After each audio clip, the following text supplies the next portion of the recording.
Nicholas Hoult reveals the one acting trick he had to avoid on Nosferatu, because director Robert Eggers dislikes it. Hoult dipped his toe in the horror genre with 2023's Renfield, though that particular vampire tale inclined toward comedy. But this time around, the star is diving headfirst into the deep end, playing the Jonathan Harker proxy Thomas Hutter in Eggers' highly anticipated Nosferatu remake, releasing to theaters on December 25.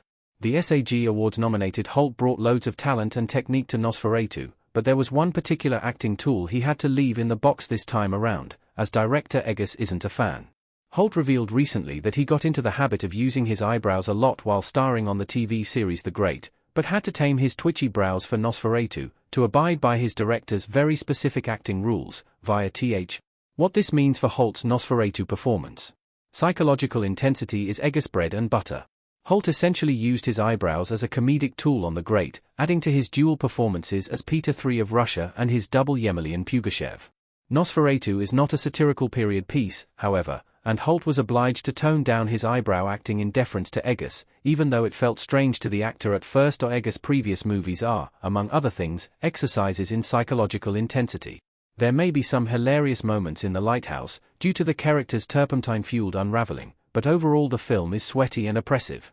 There's not much levity to be found in either of his other films, The Witch and The Northman, and Nosferatu looks to be even more grimly serious than that.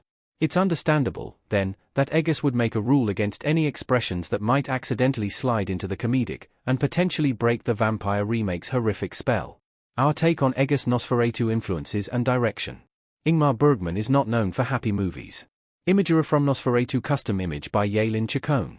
Eggers sending Hoult some Ingmar Bergman movies to study is significant. The Swedish director, who passed away in 2007, did sprinkle a few lighter films around his filmography, but mostly dealt with intensely dramatic situations, and characters experiencing profound psychological torment.